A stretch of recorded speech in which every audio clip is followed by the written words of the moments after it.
guys, in this video I'm gonna show you how to reset the maintenance light on a Honda Pilot 2020. So you see you got the maintenance light on. So what you're gonna do is you go to the home button. This guy got this lovely shit over here. So don't worry, you go to settings, switch vehicle, go down until you see here maintenance information, and now you see over here it's overdue 700 miles. So you go oil and filter, you press reset, yes, and that's it, 100%.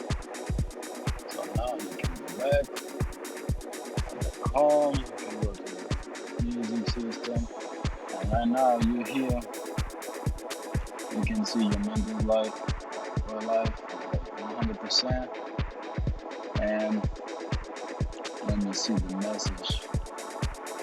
You got any message, you restart your car again.